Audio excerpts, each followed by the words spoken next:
Hello and welcome to the Navy Blue Corner. I'm Ian, joined as always by my good mate Lockie, and the Blues have lost by 3 points to Collingwood, making it our fourth loss out of 5 games. We now find ourselves occupying that 8th spot on the ladder with our season really on the line from here on out. The next 3 weeks are now massive, and look, the Collingwood game, it felt like a must-win clash going into it. Yet again, we weren't able to really flick the switch and start to turn that form around, even though there was that little glimmer at the end with a bit of a fight back. And I guess out of this game, there's going to be a lot of opinions and a lot of thoughts on this game and where our season sits right now. But Lockie, I want to know where it all sits with you right now, because if I'm honest, I'm really struggling to actually know how I feel about it all. We seem to be at a real crossroads, not only this season, but potentially for many seasons to come. That's where it all kind of sits in the rhetoric that is going on across the fandom. And I guess that crossroads is really where my emotions and mentality sits right here, right now. So Lockie, I guess how you're feeling after that loss to the Pies? I think you phrased it quite well there, where I'm trying to separate my emotion about the game itself and then our season as a whole, because I don't think a lot of my negative emotion right now actually stems from this game itself. It's more about the broader picture of things and the conversations that you and I would have been having 5-6 weeks ago, where it just felt like this was our time. And then gradually, week by week, that has seemed to go away. On the game itself, it was quite timely. I caught up with a mate and went for a run before the game yesterday, and he's not a Carlton fan, but he was asking me about the podcast. And reflecting on it, one of the things I realised I struggle with the podcast is being objective about a match, because the result dictates it so much. And so when we win, I find it hard to be critical. And when we lose, I find it hard to be positive. And it was just so timely, because this is a game where I just know that everything in this conversation would be so different if that goal went through. So I don't want to be such a downer on this game, because there was things in this game that we'll get into that I think are a step in the right direction.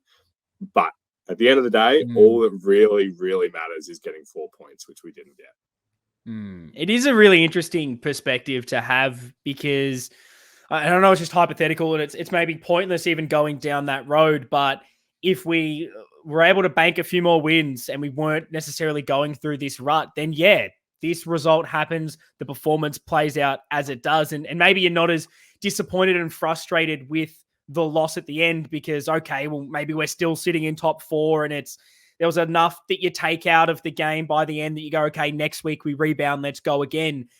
But it has been, how do you separate? And can you actually separate just what happened in this game and the lack of form over the last month, knowing where we were? And I think that's something I'm also wrestling with myself in. Am I just getting annoyed, carrying the baggage and lamenting the fact that we were in second spot, that seemingly in all of our minds, we thought we are this contender. It's almost our flag to lose, for it to go so poorly and not seem like we are going to flick that switch. I've seen some comments on Twitter around just how much faith that we all kind of had that this is all good now. We've sorted it out. We don't have to worry. We know that if you get a bad few quarters, if you get one bad game, we're going to bounce back. We have that belief, and all of that seems to have completely wilted away right now. I guess, how are you dealing with it all and trying to separate that? Can you from this?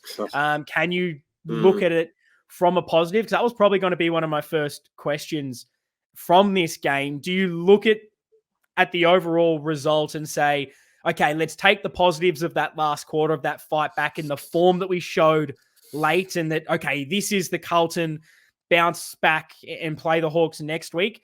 Or is that lack of 4-quarter effort and the lows of the second and third quarter, is that the concerning takeaway, that it's those same issues continuing to plague us?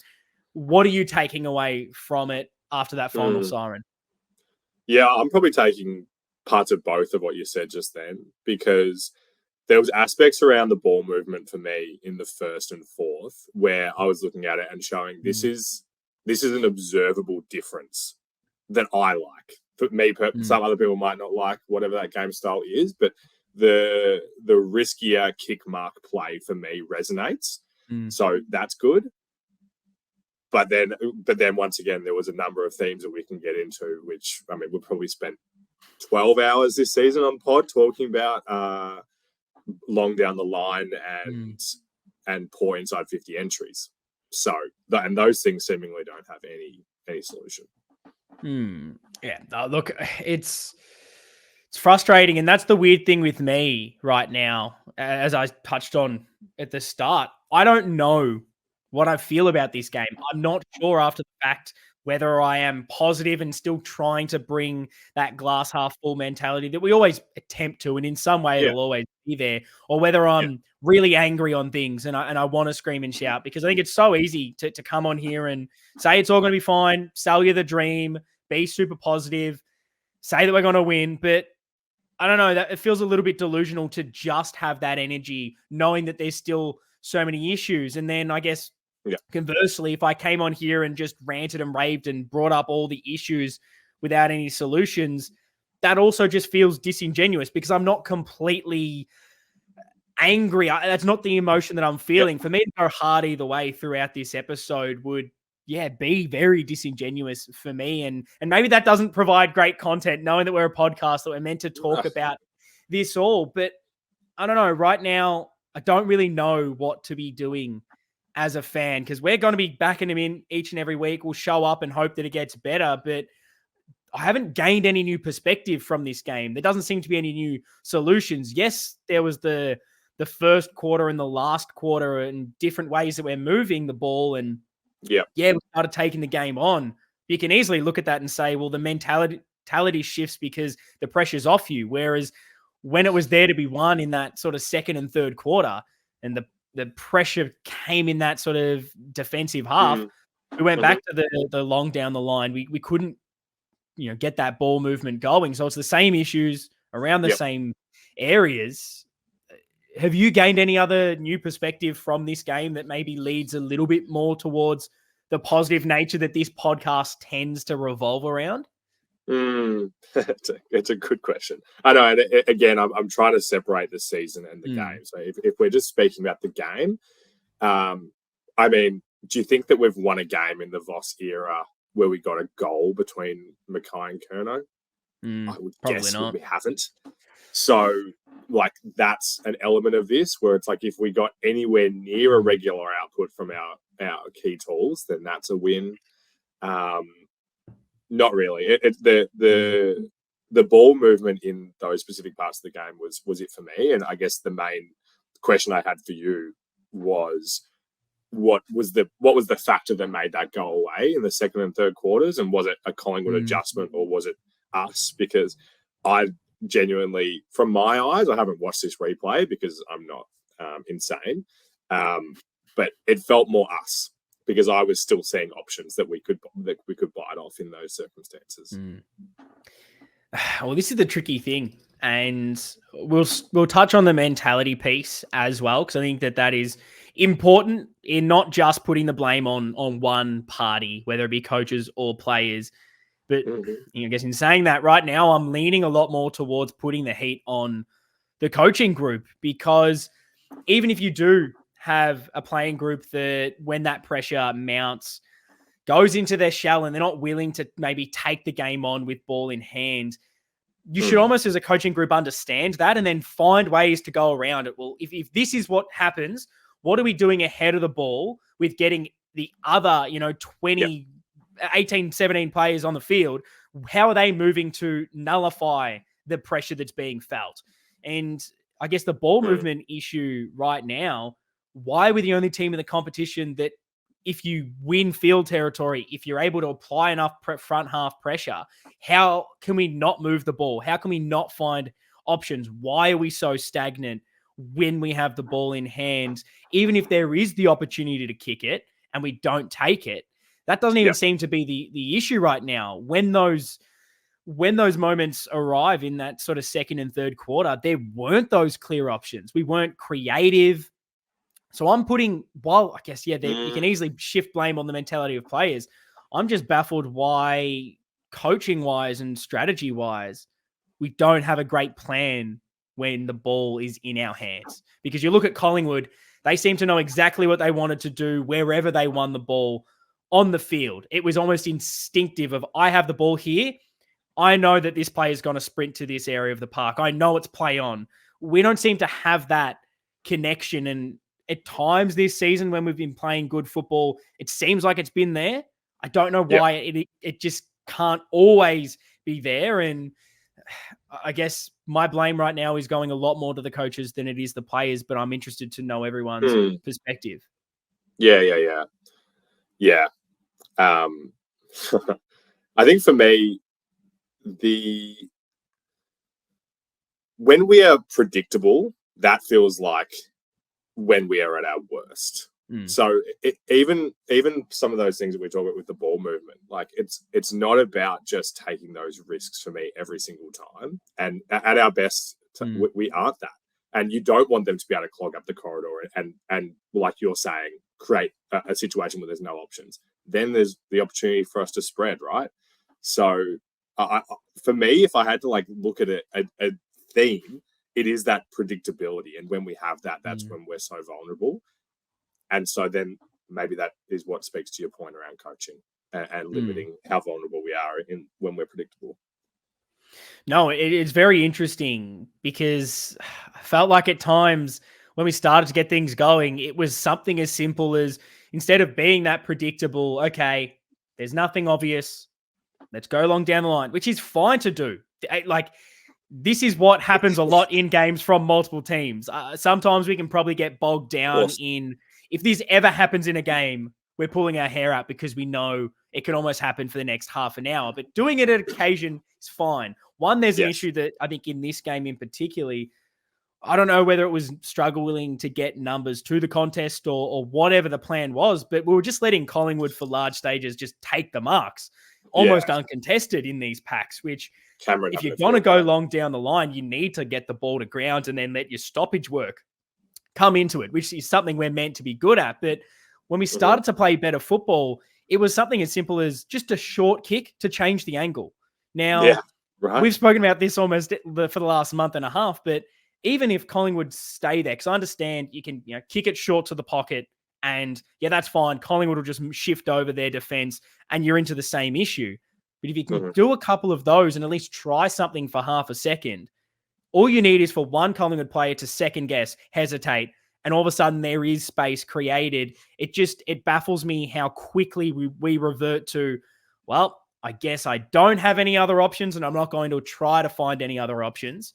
And seemingly when this has been an issue for so long, that's when I put it back on the coaches and say, well, what are you trying? I'm not seeing a clear effort in game plan strategy each and every week to overcome this. We trial the same thing. We do the same thing from kick-ins almost every single week. So at what stage is there some pressure and heat to come on this coaching group this season? Well, that's where a shred of my positivity does come from. The fact that we saw some of this in this game. No one is saying that it's good enough that it was only for a quarter and a half, really. But at least that's something to build on, I suppose. If again we saw a repeat of one of the performances in the previous 4 weeks in this game, then I'd be a lot more dire that there's nothing in that regard. Yeah. And I think at the end of the day, my frustration on the coaching right now, it's so focused on, it seems like we're just getting beaten by what we know and we're becoming very predictable to coach against. All of a sudden, if you just gain that field territory, bring the pressure in the front half, our ball movement stifled. We will not take the game on. We'll go into our shells. We just, there's no danger of us wrestling back the momentum seemingly. And then midfield's still been an issue. Teams bring that extra number around the stoppage, bring that tackle pressure. All of a sudden, clearance game stifled. And even when we do win the ball, we seem indecisive. We're under pressure. We're not making clear and easy options to get out of trouble. It really takes Paddy Cripps becoming Superman to get us out of that sort of midfield funk. And, we're not even dominating stoppages anymore. We, scores from stoppages, we beat them by, I think it was 2 points. We had one less point from center bounces. This is something that was meant to be our strength. And when that's also not there and we're not finding ways to get better at this and make it a strength again, well, it's just so frustrating. And, it was our lowest contested possession number for the season. And it's only the fourth time this year that we've actually lost the contested possession differential as well, which is a glaring component of why we lost this game. Do you think that speaks to some of the uncontested marking and nature of that kind of thing, or is it more hunger? It's hard to know exactly what to put it down to. I think it's a bit of everything, but so much of when that ball was needed to be won for the two middle quarters, we just couldn't get our hands on it. And I don't know if that's mentality. Yeah. It's hard to maybe judge that, but I just want to be winning the ball first from these stoppage situations. And right now it's meant to be our bread and butter with this midfield group. Our whole game plan is built around winning it at the source. If that's not happening, I think I've just got to start to question everything. Yeah, no, I have nothing to add to that. So I guess where are you sitting with, trying to shift the blame and where you're trying to place what's going wrong in this last month? Is it the players? Is it mentality? Is it the coaching? Where does it all sit with you right now, Lockie? And I'm very keen to get everyone else's thoughts. If this is something we should be doing, should we be looking to put blame, and maybe not, I guess, from that point of just trying to get the pitchforks out and hunt someone down, more just to try and figure out the cause of the problem and how we can actually go about fixing it. So drop us your thoughts in the comments here on YouTube, or if you're listening in podcast form, hit us up on the socials at Navy Blue Corner. But have you had much of a thought on where that lies with you, Lockie? It's not really the way that I think about things. So I'm definitely keen to read people's perspectives, which helps to shape mine.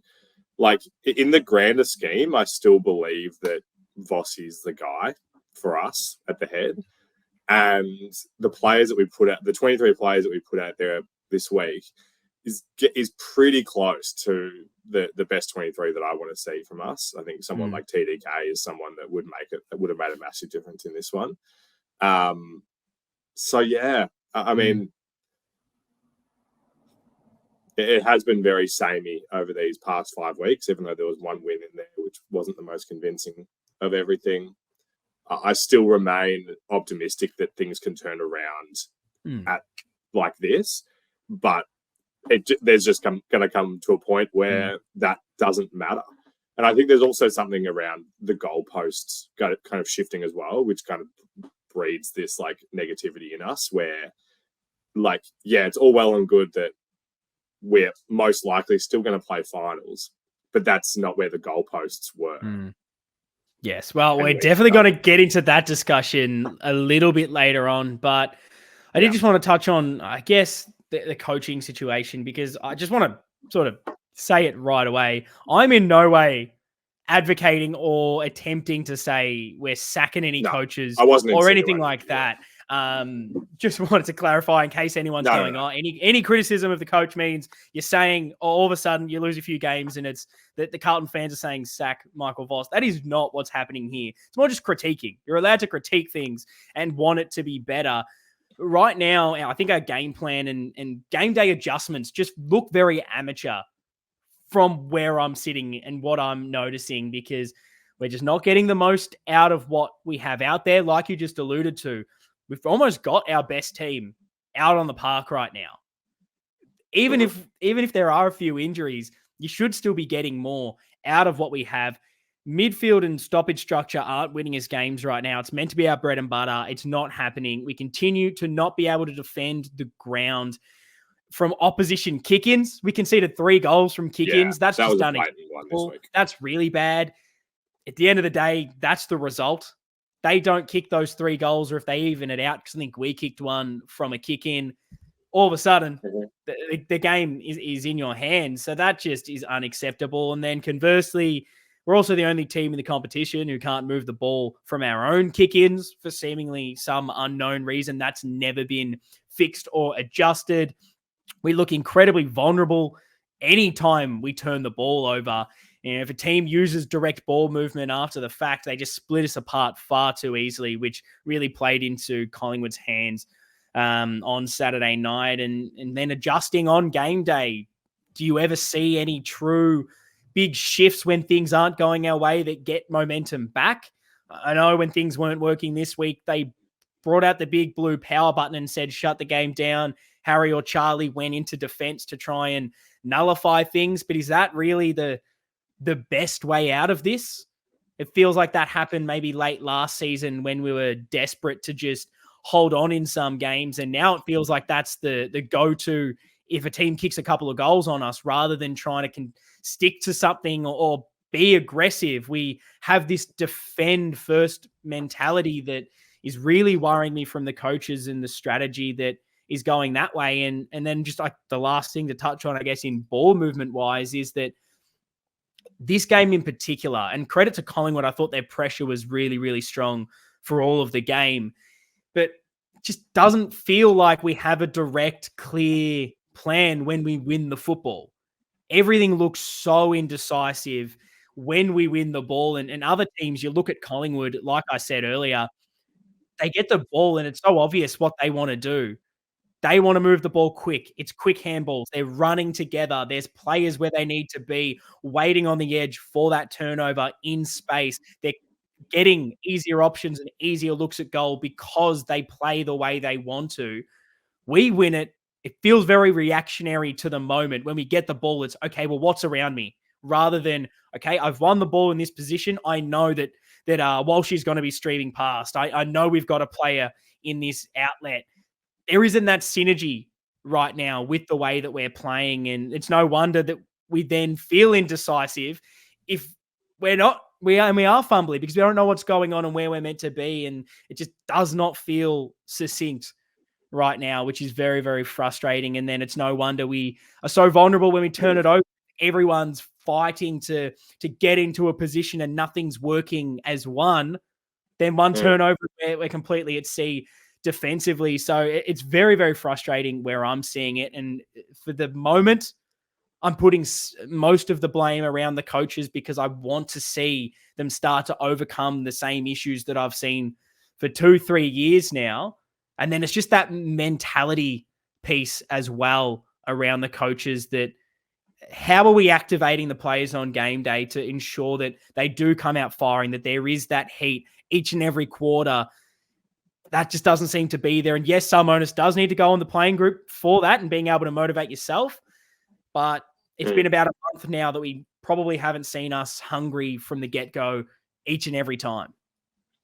You articulated an interesting point there around the strategy, which I was thinking about as I was writing my notes for this, because for me, and hopefully you'll agree, I feel like when our defense is set up, like our back seven is set up, they're so well drilled and you feel so confident, right?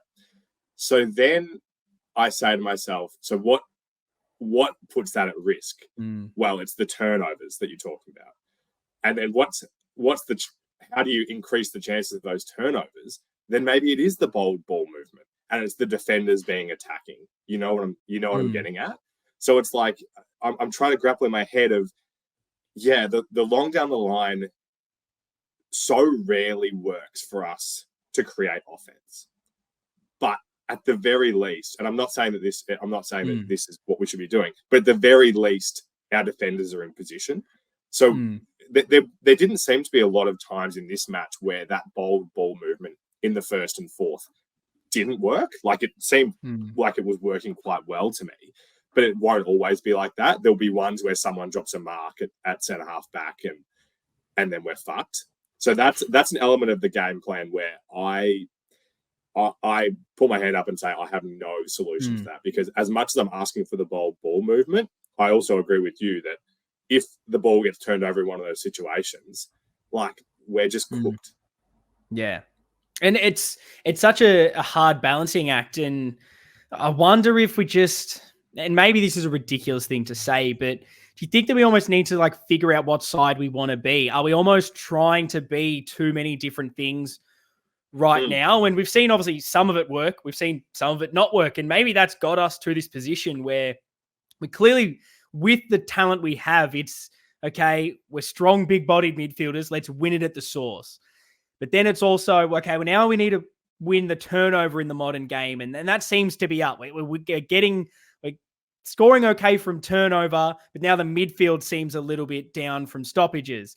And then we try to take the game on, have that quick, decisive ball inside the corridor, and then all of a sudden we turn it over, get cut up that way, and go back to slow. Do we just need to maybe figure out what we want? Because this team isn't a skillful kick through you, beautiful ball movement team. We're a bit of chaos. Maybe like similar to Collingwood in that way, where I think they're still a bit more skillful than us, and they're definitely faster than us. But their kind of whole ethos is, look, we don't need to be polished because we're hard, we're fast, and we're just going to be as one, and that's just going to get us through. We're going to defend as one. We're going to rush at you with the ball as one. And that's their brand. And it kind of works for them. Do we need to just figure out a little bit more what we want to be? Because it almost, I get the sense at stages we want to be this slick team by foot, but it doesn't feel like that works for our players. Is it just execution that's letting us down right now? And maybe Vossi thinks that this is the game plan that's perfect, but the team's letting him down. But then do you look at it and say, well, are you putting the right system out there for the players you have? Because I tend to look at it a little bit more through that lens, given we've got two of the best key forwards in the game. Any other coaching group in the AFL would seemingly be able to create easy scoring shots with those. We've got some gun midfielders, if not the best midfielder in the game in Paddy Cripps. You've got some gun defenders that can move the ball for you. There's enough pieces to create something that works. It just seems a bit baffling right now that we're not utilizing those pieces and things just feel dysfunctional. I don't think you're giving enough credit when you say that other coaches would be able to do more with Harry and Charlie, because they still remain two of the best output forwards in the league. And I just don't have the evidence that would suggest that that's true, to be honest. Like I'm not happy with how it's going, but I don't know. I'm not happy with the situation, but I don't know. We're still a positive wins team. Look, I understand that. I think where my perspective, sorry to cut you off. I feel like that was actually quite rude in the end, but I guess where I'm seeing the get more out of them is the chance creation and what that looks like. Yes, the numbers are seemingly still there and being generated, but if you were to actually go back and look at each of the tape, how many of those is Harry coming over the top with a spectacular mark? It's Charlie doing the same, rather than being able to create decent options inside 50 where these guys are leading. That, particularly in this game against Collingwood, we weren't able to create any space inside 50. We weren't able to isolate it. Charlie was struggling for most of the game because of the way we were moving the football. We never tried anything different. He wasn't up on the wing, potentially like a Geelong would do to get a Jeremy Cameron into the game. Doesn't seem to be these levers pulled and adjustments made. It's almost like continue to the same thing and hope that the best players come out on top. And yeah, look, maybe you're right there that no other coaching group would be able to get more output out of them. But I just think the opportunity would be better, whether they get more shots at goal or not. I feel like the shots would be easier and the opportunities would be a lot easier, rather than having to bank on Harry jumping over 5 blokes and taking a spectacular mark. Maybe he's actually out on the lead, but it's an interesting discussion, definitely. No, I agree with your point around levers and things like that. I mean, I know you wanted to touch on the press conference. God, I'm getting so fucking sick of the questions asked in these press conferences. It's bad. Someone give us some accreditation. We'll jump in there. You can't tell me that Voss, during these games, doesn't think to himself, all right, maybe we do put Charlie up on the wing. Obviously, he thinks of these things, but he makes some decision why that isn't the play. And I wish someone would just ask him, hey, have you thought about doing this? So we can, and even if he gives the media-friendly answer, at least it's something. So I agree with what you're saying. Like, obviously, they aren't being maximised, but yeah, I don't want to give other coaches too much credit because, you know, Collingwood. You say you like the Collingwood brand. We're still better than them this season. Really, they beat us yesterday, but we're better. I agree with that. I guess my rhetoric was more finding something that works with your group was more the example. It wasn't necessarily saying that that's what we need to be doing, but it was they've found something that seemingly works with them that got them to a grand final win last year, and it's had a decent amount of success with it. I just doesn't right now. I'm not looking at what we're doing and thinking, yeah, this is getting the best out of everyone. This is the perfect brand for us. Now, is that going to change between now and the end of the season? Possibly not. It's such a short time frame. You're probably not going to be able to make those adjustments enough right now. It's potentially a discussion for the off season and when that rolls around, we'll get to it. But it just feels like that is an element that is clearly not working with this right now. And it's frustrating. And I know, and I'm forcing you into solution mode when I phrase things in this way. But if you don't think that, and I don't correct me if I'm putting words in your mouth, but if you don't think that we're the skillful team that can be biting off these uncontested things, then when we have the ball from a kick out, what are our options? If we don't want to be biting those off and leading to turnovers, then what else can we do, really? Okay, yeah. I guess what I'd like to clarify on that was there's a difference between it. There's clearly we've got some players in our team that can really take on those kicks and have really effective thing of it. I think it's more when we are going slow into our shells a bit and then almost trying to chip the ball around a little bit and move through the opposition that way. That's when it doesn't seem to work. When we are this almost, okay, let's have a bit of panic with it. Let's just go fast because we've got the big bodies that as soon as this ball hits the ground, if we bring that pressure in the contest, we'll win the ball. And then we can get the ball quick. If we win one of those critical contests, then the ball comes in quick to Charlie, comes into Harry, nice and easy. Whereas being a little bit slower, trying to be a little bit more controlled at stages that Collingwood kind of allowed us to. They were happy to sit back and say, we'll defend here. You have the ball. Like our uncontested numbers this week were plus 74, which is ridiculous from us. We don't tend to have those numbers often this year. I believe that was our second highest. The only other time it was higher was against Gold Coast. So we are a team that will win it at the source. We don't need these uncontested numbers. And when we get sucked into that gameplay, it probably doesn't work for us. So I still think we should be taking on those difficult kicks, but it's how are we going to then maximize that by maybe playing some faster, aggressive football rather than slowing it a little bit was probably where I was looking at that more. Yeah, I'm with you on that.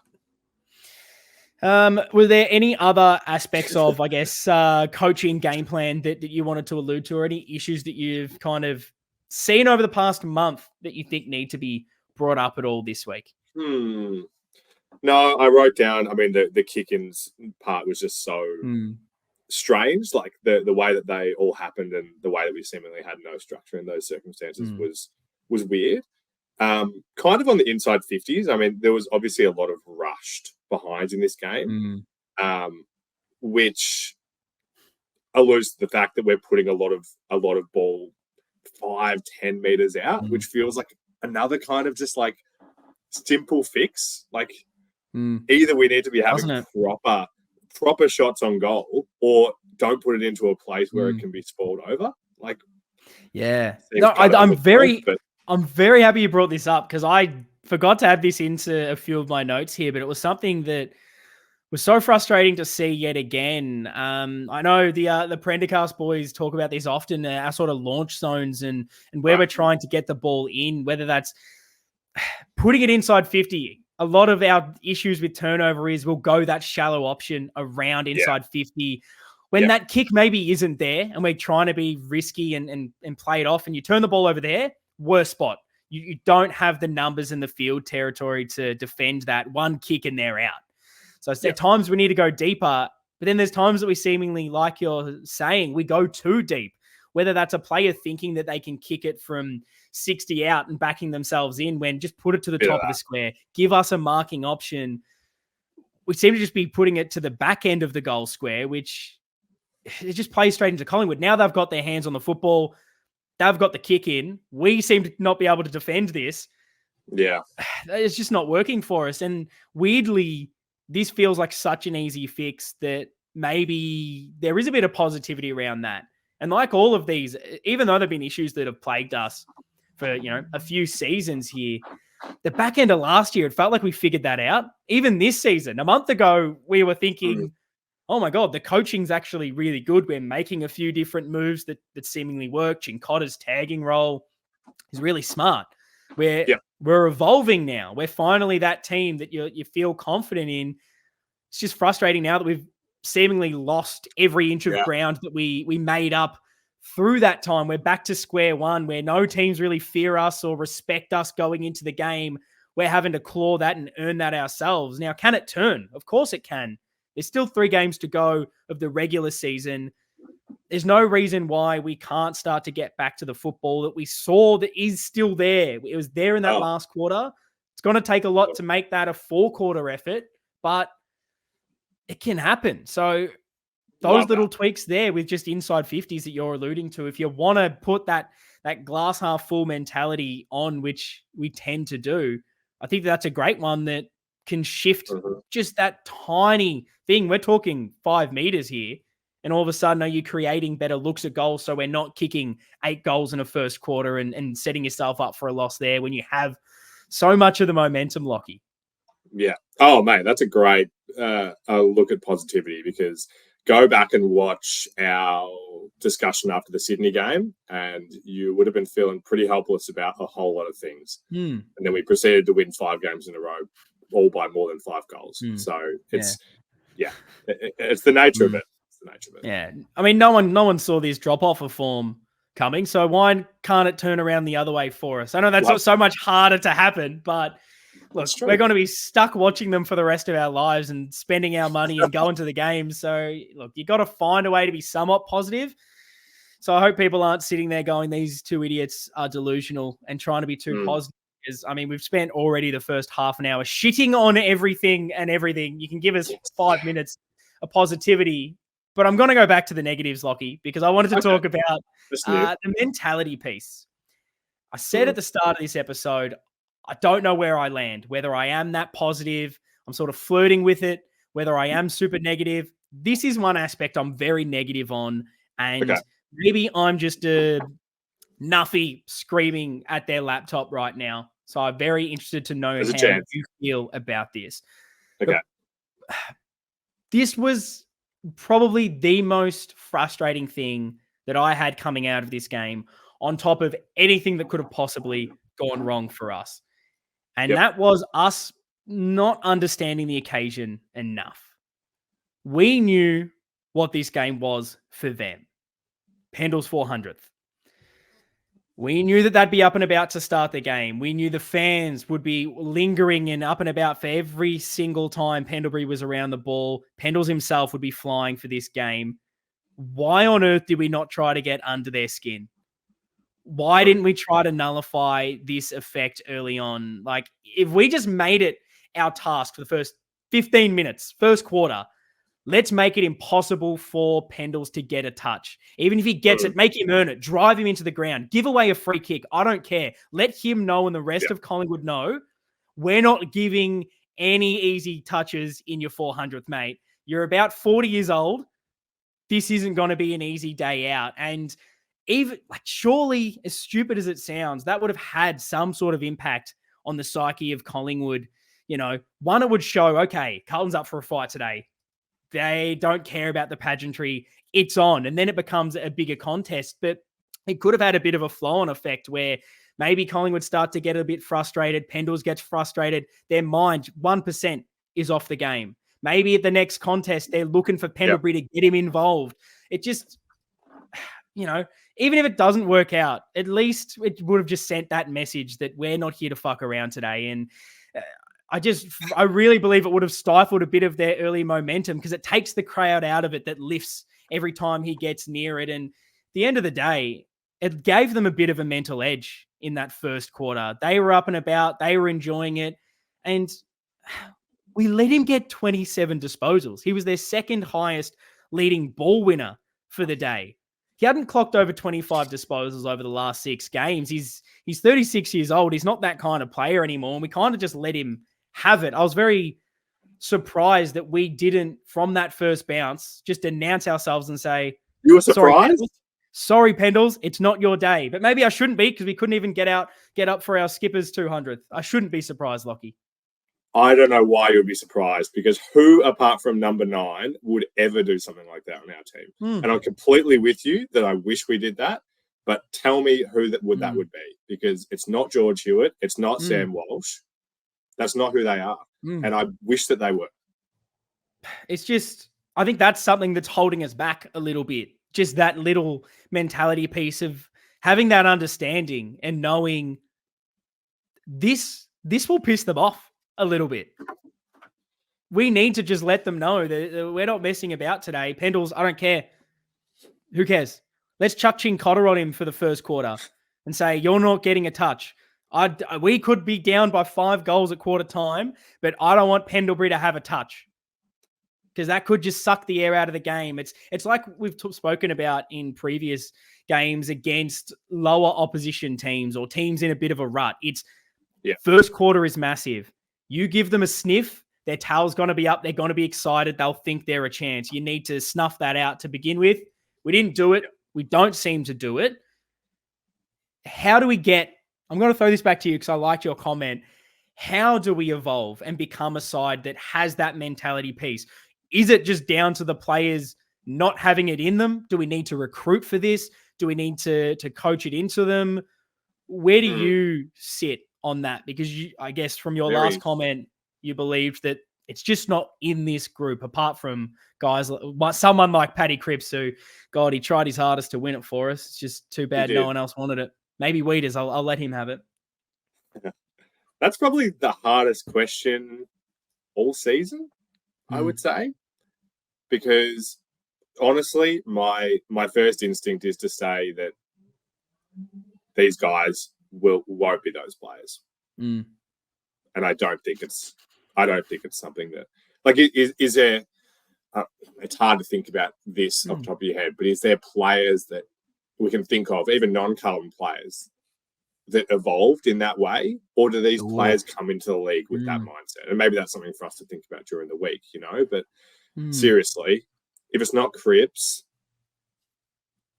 maybe Newman's got a bit of that in him. Weeders, like you said. I wonder, maybe we need a psychologist on this team on this podcast to let us know, but this is the team. Is it just not something that you can build within a group, from a group mentality point of view, where maybe, 18-year-old comes into the club, he's not that kind of player, but because everyone else around him is starting to have that mindset of, you go because we'll back you up. If you go to bump Pendles, we're all going to go for it. And it's just becomes an instinctive thing that's built. Maybe it just does take time. It takes a few of these boys to switch on and do it.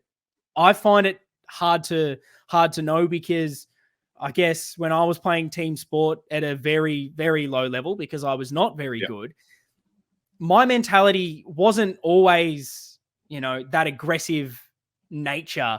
I wasn't a very hard player. I hated trying to win a hard ball. I was, get me the cheap handball at the back, thank you. That's why I was clearly never going to make it anywhere at any successful level. But I tell you what, if someone was going my teammate, or there was a moment where we needed to have a bit of a go, it was just, and maybe that is an instinctive thing, but it felt like just for the team itself, that's my feeling. My role on the team is to back up my players and be aggressive in that instance. And I don't know, but do you think this squad not having that element in the mentality space can win a flag if we don't have that piece? Or is that maybe one of those final moments that if that's built in around everyone, is that the missing edge that means we're not having these massive lapses of lack of tackling pressure, lack of wanting to take the game on? Have we just stumbled across something that is the key to that mental unlocking?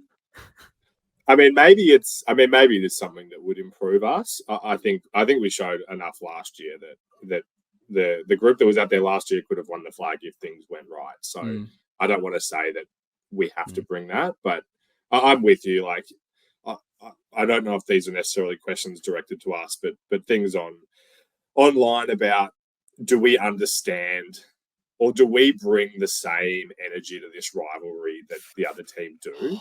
Did you It's have like this you have written my down? run sheet in front of you yourself, I'll Lockie. let Go you. for it. Go, go. No. I want you to go for this, please. I only have more questions than answers, really, because yeah, and again, I hate to bring this up, but I have to say it. If that goal went through, I promise you, we would have just done 45 minutes of good vibes. I promise. I know that so much went wrong, but I really believe that we would have.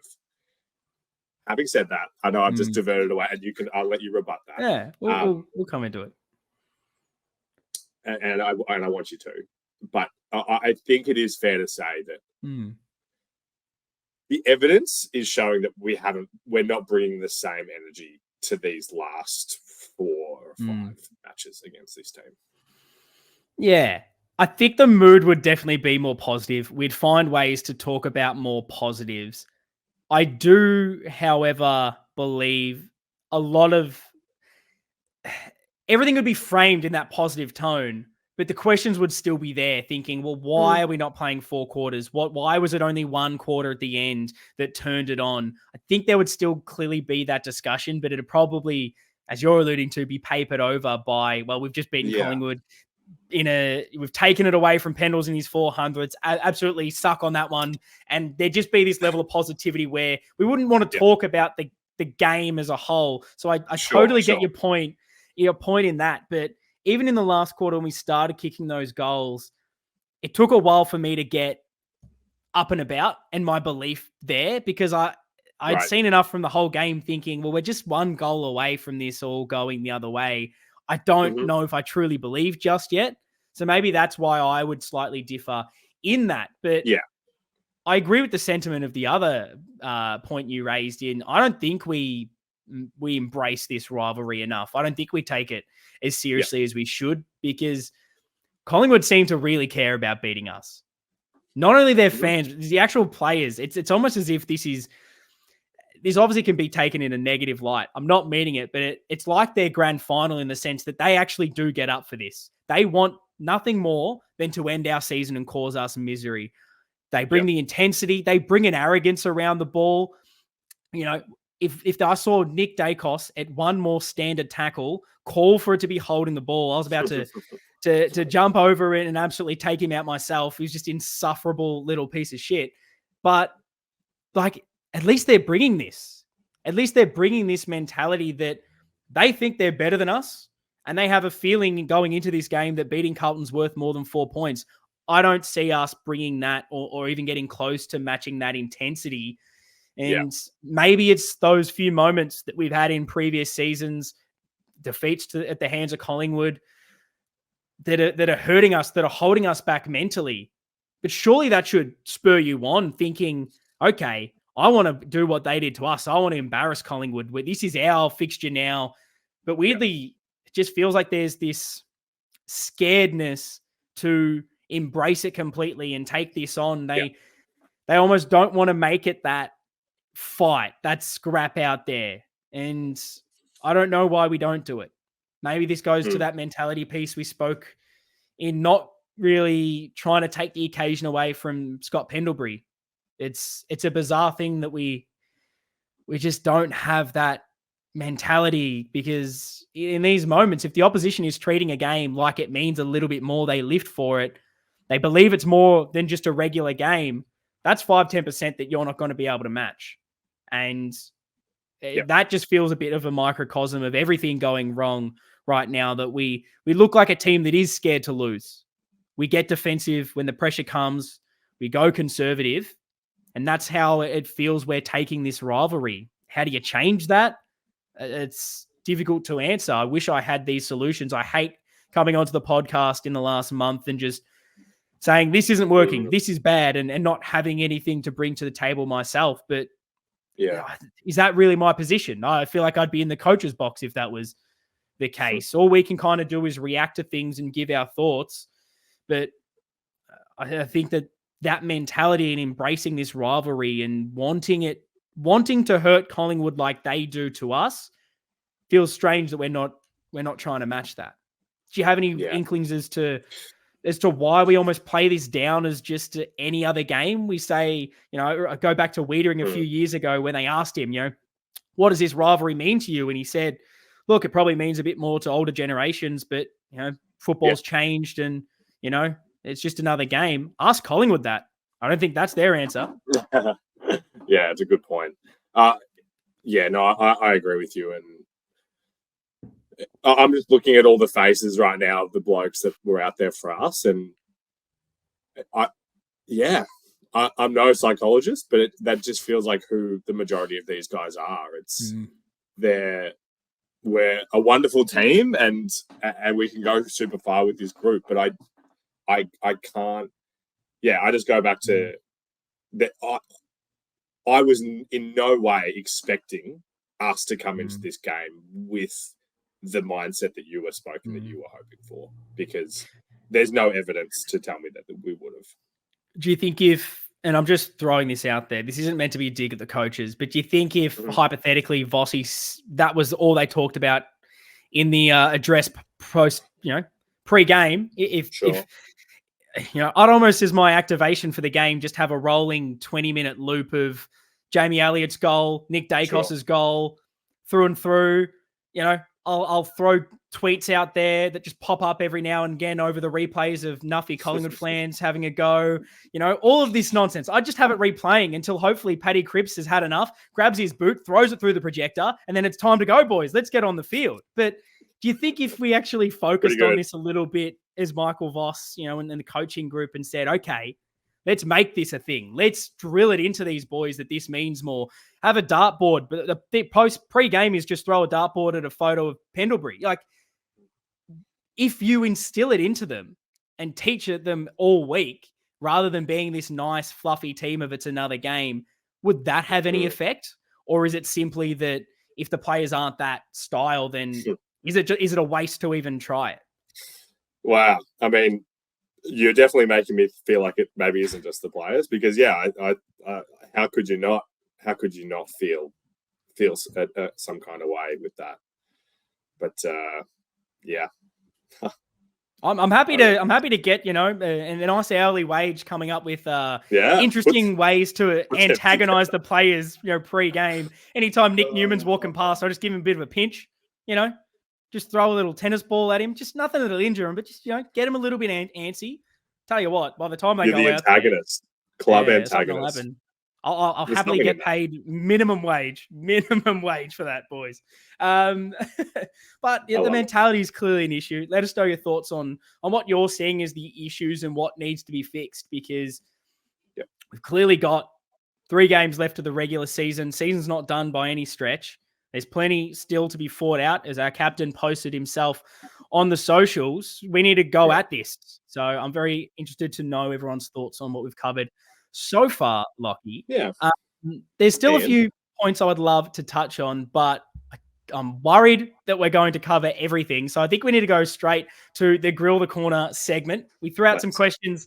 We threw out asking for some questions, Lockie, on the socials. At Navy Blue Corner on Twitter and Instagram is where you'll find us. If you ever want to send in a question, we'll throw the posts up. You can DM us. We'll jot it down for this segment. It's Grill the Corner. Lockie, what have the people asked this week? I mean, a lot of people are sharing our sentiment. If I'm honest, Damien is running out of things to say. Our good mate Sal has nothing to say. So it's a quiet week, but no, we've got a lot of things in the feed here. So, I mean, from Rosalind, what triggers the team's psychology in the final quarter to run and play like bulls? And why can't this switch be activated a quarter earlier? Hard to know. One, Patrick Cripps.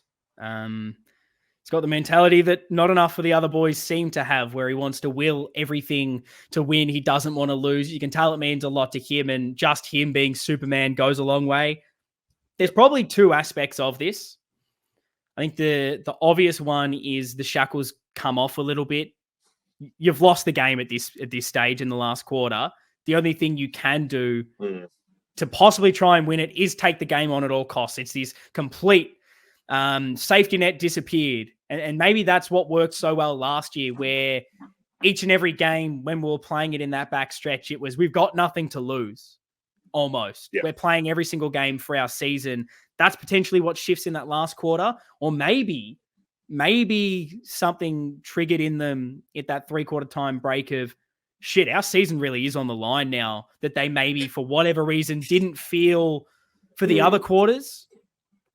And maybe if you want to be really positive, that was the shift that's needed to happen for a while. It's there. They're now staring the possibility of missing finals this season, and that mentality piece has changed for them. I don't really believe it. I believe it's going to be the first option there, but yeah, it needs to shift. We need to find other avenues of getting out of that funk of the second and third quarter. It can happen for 4 or 5 minutes. It can't persist for a half of football. An interesting question from Bryza here. Have we all underestimated the loss of leadership with Doc out? I wonder if Doc the leader is even more valuable than Doc the player. Maybe a broader question around leadership. Yeah. No, it's something we touched on when he obviously went down, is that weirdly, positionally, he maybe wasn't as integral as he once was. We almost could cover, to a degree, if everyone else was healthy, the role he played, football in hand, but it was that leadership piece that we were really losing with him not being out there. It's definitely something. I don't want to put everything on one player and say if one player is not out there, that no one else can step up, and that's the reason we're in this position, because we played this whole season without him and we got to second on the ladder and in the best form I've ever seen any Carlton team be in. Yeah. So we clearly do miss it, but I'd hate to just put it on missing one player. But it is a really good question. But do you have anything about the leadership piece in general? Like, obviously, Kerno was made our kind of the forward leader this season, and Wieders has had arguably his best season. Yes. Is what are we getting enough out of Walsh in that regard? Like, I don't know. Do you feel like the on-field leadership is strong enough? Maybe it is. I don't know. Yeah, it's hard to know what little elements are obviously playing a bigger role than something else. And I really wanted to believe that the adversity of last season and then being able to at least achieve finals wins and overcoming that adversity, that's a trigger in these boys to have that belief. And you don't need anything else because you've experienced something now, something tangible. Maybe you don't need to win a flag to at least have a level of leadership that can get you sustained finals. But I don't know. We spoke about it last year. We've spoken about it a lot on this podcast. Are we lacking someone that has been there, that has been at a successful club for a long period of time, that can pass on that wisdom, heat in the moment when, for whatever reason, we are going back in our shells? I don't know. Would that play a role, or are they out there? It's just up to everyone, not just the 5 or so leaders that have that in their title to have to activate them. Does it come back down to the individual? It's a really interesting discussion. Yeah, no, well said. I mean, James here has touched on, we are not a tough team, too nice, which we've talked about a bit. Lots of coaching discussion, which we've done a fair bit from. One from Lachlan here: why does Voss insist on coaching from ground level? Is that something that has sparked your interest, or is that something that I've seen a little bit of comments on this on Twitter, and I probably am not that animated in this discussion, but I've seen some rhetoric around, the shift this season with Ash Hansen being more of the game day strategy coach from the box and Vossi being there on the touchline, being a bit more of that I guess, man manager and motivating us that way. Feels like that probably is the most ideal role of this group. We know Voss isn't always that tactical mastermind. If he really wants to make those moves, I'm sure he would. Plenty of coaches coach from, the boundary. Flea does it. He won the Collingwood apprenticeship. So feels like it's much of a muchness. Like, okay, Vossi goes back in the coach's box. Does that mean we're now a grand final team? Is that the missing piece? I don't think it is. That feels like such a weird thing. Does Vossi maybe need to have a little bit more input on game day if Hansen's taking more of the ropes? Does that need to be shifted up slightly? Potentially, if we're not getting the victory. But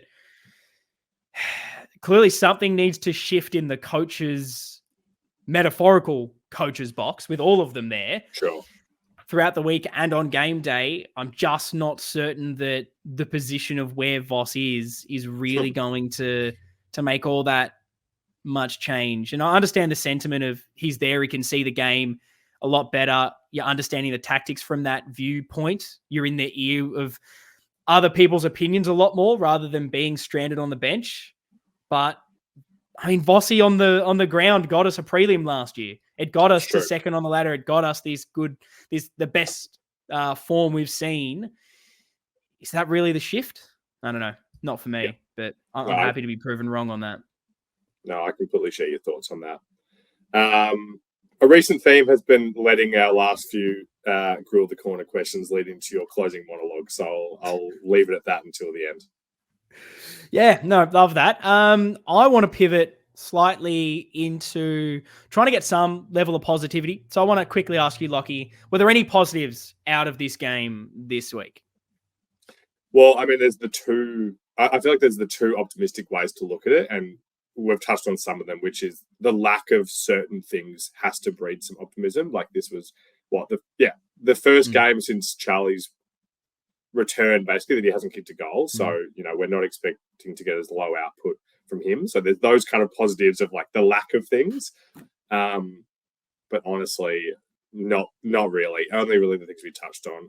I personally like the a little bit more trying something with the kick mark kind of style, and reading through some of the listeners' thoughts, they don't agree with that, which everyone has different opinions on our game style. But no, I'm keen to hear your specific positives because I don't have a whole lot.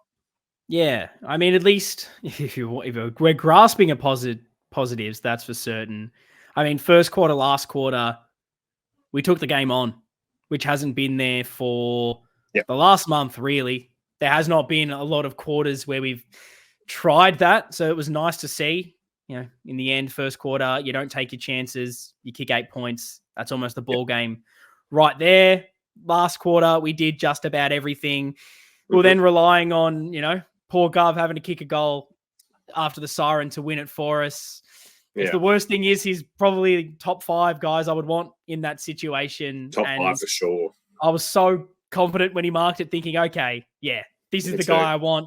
If for someone to do it, I'd love it to be him as well. So, it's clearly not his reason we lost the game. And the best thing is I have not seen anyone really say anything negative. Everyone's really rallied around Gov in that instance. Same. It's, you had 4 quarters to not miss chances.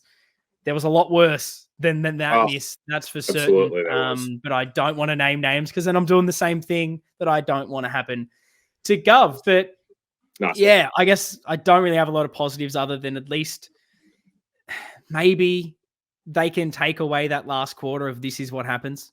But is that enough evidence knowing those quarters 2 and 3 existed? Maybe not. Yeah.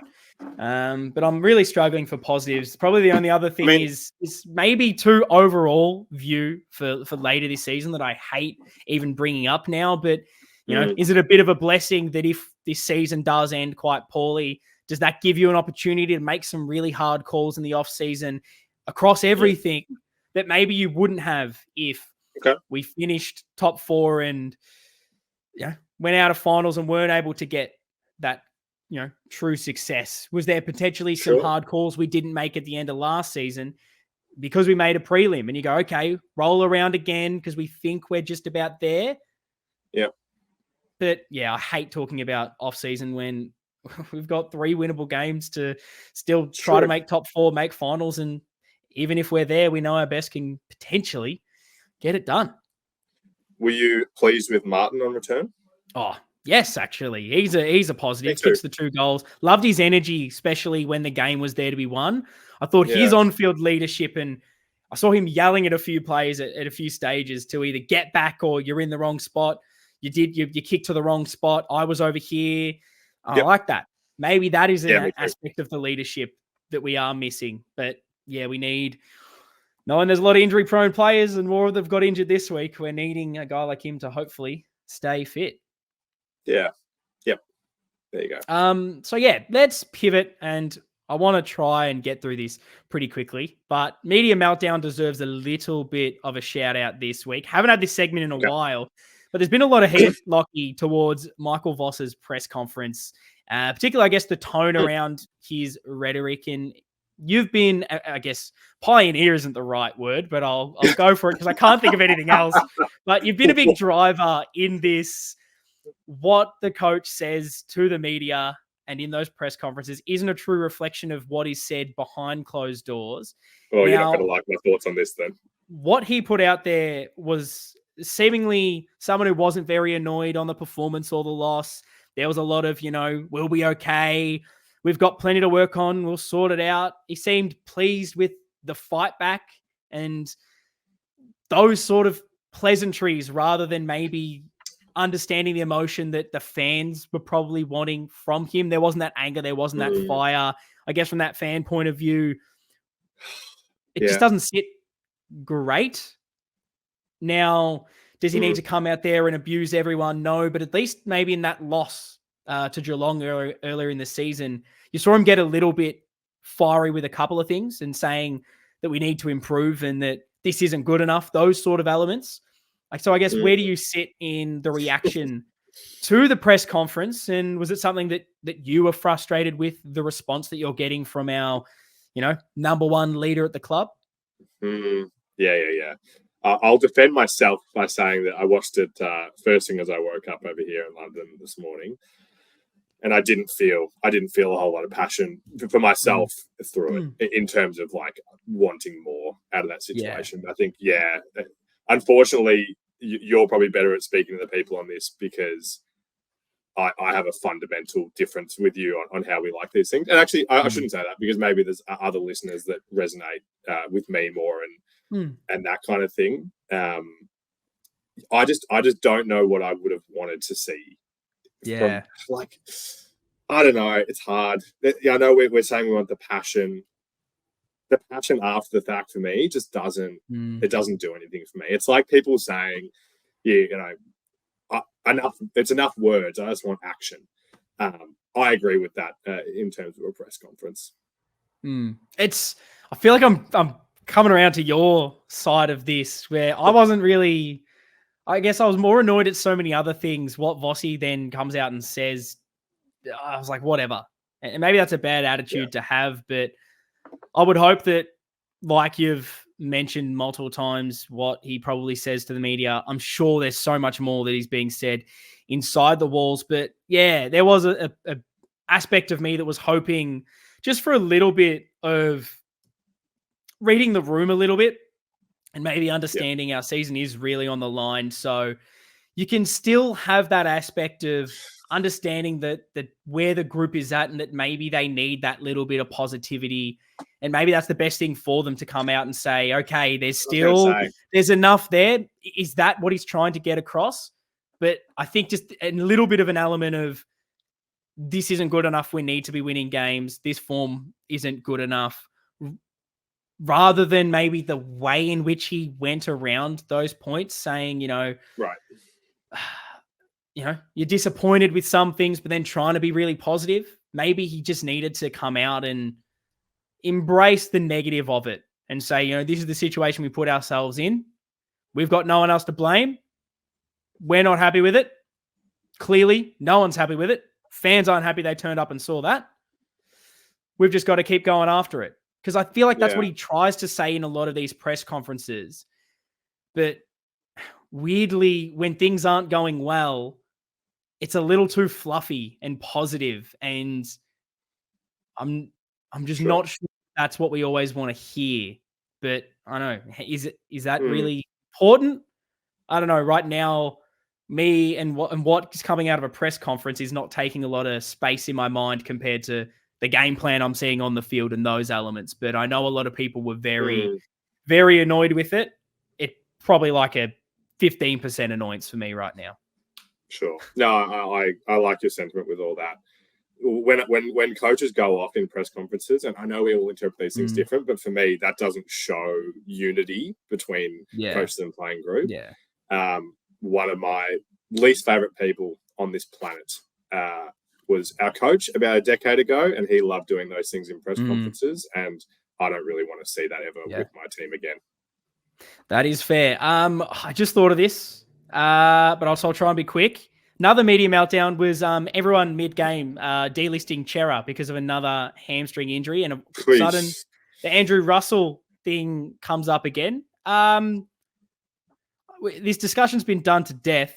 However, Lockie, so feel free to just sit this one out if you don't have the emotion for it. I just thought this was humorous, so I wanted to bring this up. That go for it. Chera's done his fifth hamstring in like just over 12 months. And the first initial response from people is to blame someone else, not Adam Chera. Lockie, this had me at halftime reading journal articles on hamstring injuries. I don't think the camera will be able to pick that up. I'm not shitting you. I'm reading journal articles about the reoccurrence injury of hamstrings. I was so close. I had the tweet written out of tweeting this.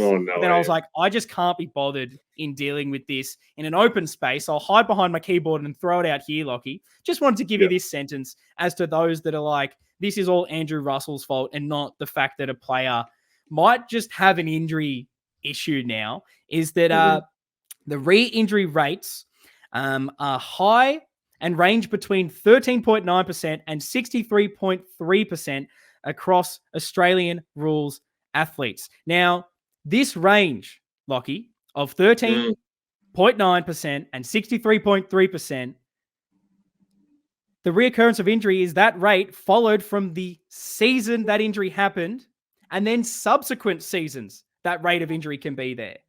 Wow. So if he did his hamstring, say, last year, there's up to 63.3% chance that he could have done it again this year. If you do 5 in 12 months, I would hate to know what a rolling percentage re-injury rate that could possibly go up to. You can mention, are we managing him correctly? But at what stage is a guy's hamstring just made a string cheese? And that's kind of where I think it is right now, unfortunately. Feel for Adam Chera.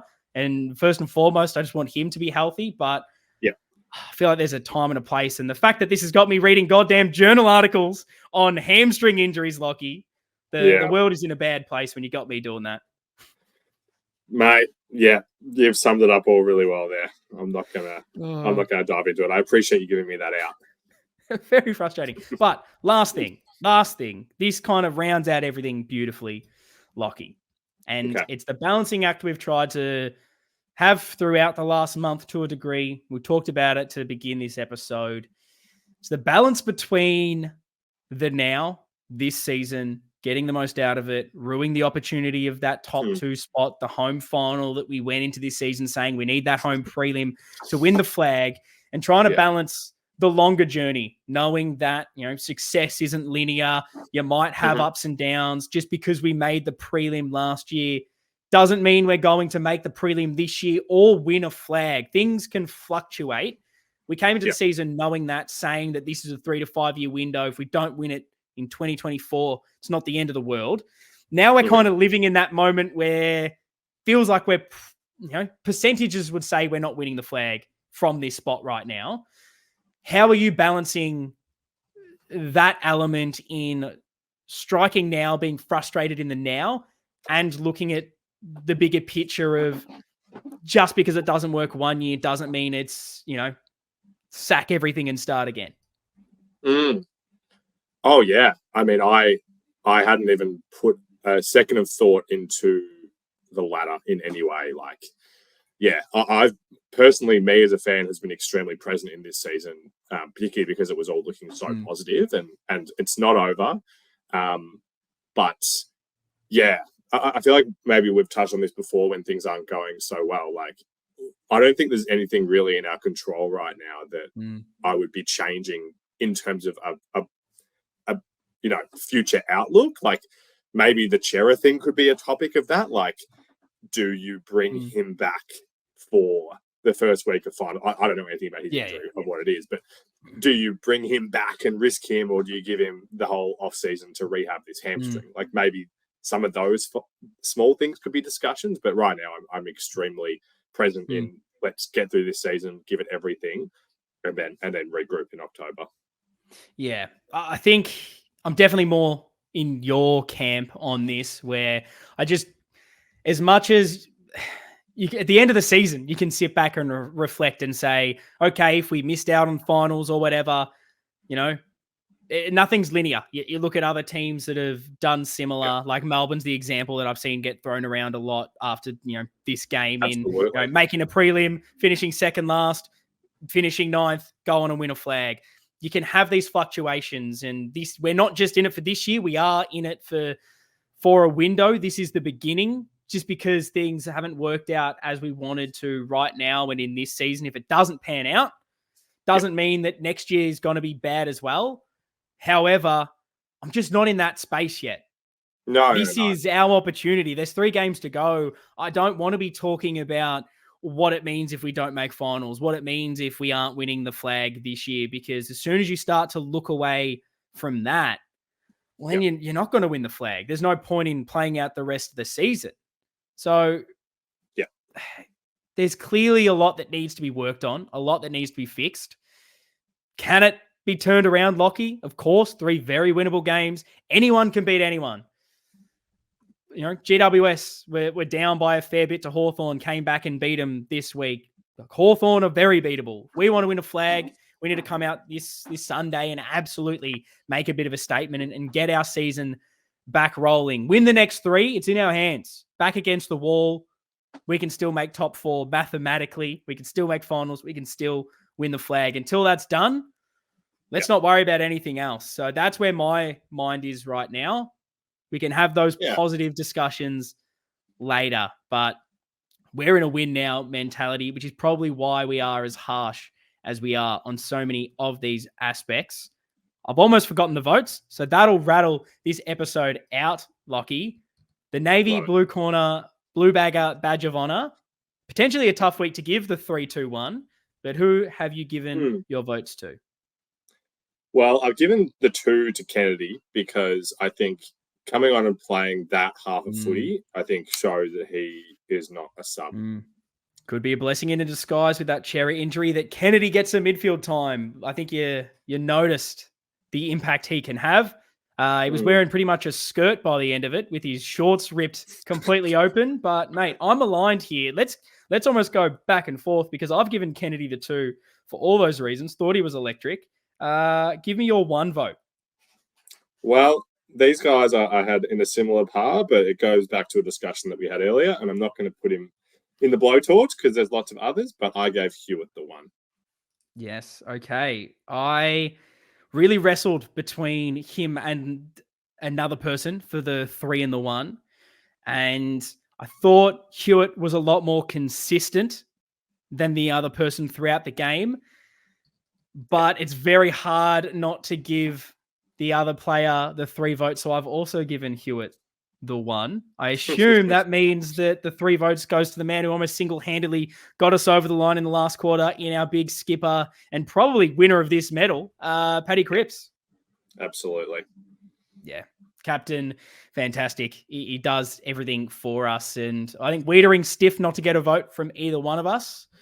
Yep. He was very good as well, but I think those 3 deserve the votes there. Lockie, anything you want to touch on before we wrap this up, or any just overarching positivity you can maybe give the podcast leading into our game against Hawthorn, knowing we're in this really must-win mode right now?